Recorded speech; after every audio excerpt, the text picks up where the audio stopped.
Between 1525 and 1866, around 12.5 million Africans were violently taken from their homes and forced onto ships bound for the Americas. Of these, nearly 2 million would never survive the brutal journey across the Atlantic.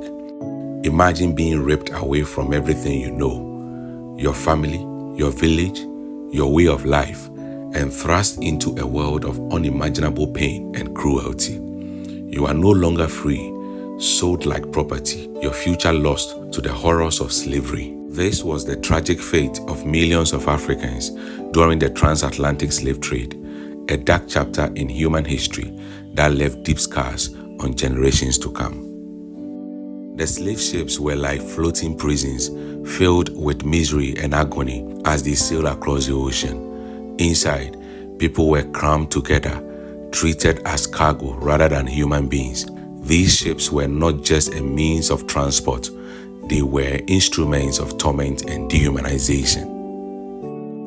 Before being forced onto the ships at African port cities, the enslaved were stripped of their clothing, possessions, and dignity. Their hairs were shaved, marking the beginning of their dehumanization. The process of boarding the ships could take weeks or even months, during which time they lived on the deck in makeshift wooden enclosures built by the crew. To prevent escape or suicide, the crew surrounded the ship's deck with netting, knowing that many of the enslaved might choose death over the life of suffering that awaited them. It was a cruel prelude to the horrors they would soon endure on the open sea. Once below deck, enslaved Africans were crammed into tiny compartments with ceilings as low as 4.5 feet, where they would spend the majority of their agonizing journey. They were separated by gender and age. Adult men were shackled in pairs and kept apart, while women, though on chain, were confined to their own section, and children often roamed the ship freely. There were no bathrooms or sanitation of any kind. They were forced to relieve themselves where they sat, and the stench, heat, and lack of ventilation made the conditions unbearable, turning the cramped space into a living nightmare. Disease spread rapidly on these ships, with dysentery, malaria, yellow fever, smallpox, measles, and influenza devastating both the enslaved and the crew. Each day, the enslaved were allowed to spend around 8 hours above deck, but even there, they were separated by gender, kept apart by a barricade, a reinforced wall meant to protect the crew in case of a revolt.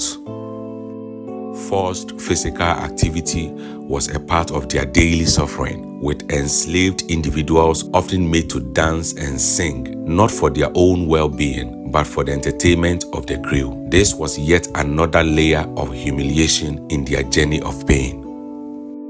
Those enslaved who were seen as disobedient faced brutal punishment, often tortured and beaten with the vicious cat-and-nine tails, a whip designed to cause excruciating pain.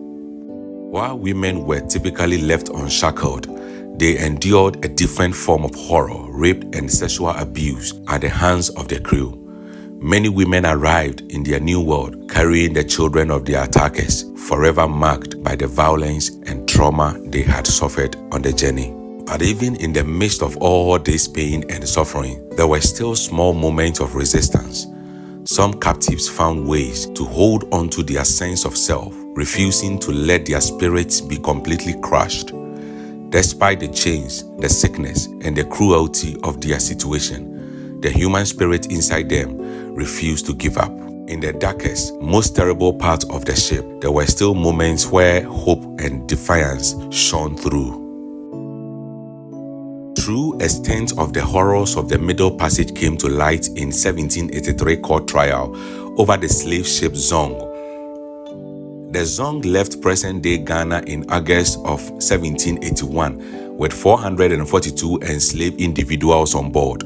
After a 2-month journey, riddled with navigation errors, 62 enslaved individuals and 7 crew members had perished without reaching their destination. Disease was spreading throughout the ship, and fresh water was running dangerously low.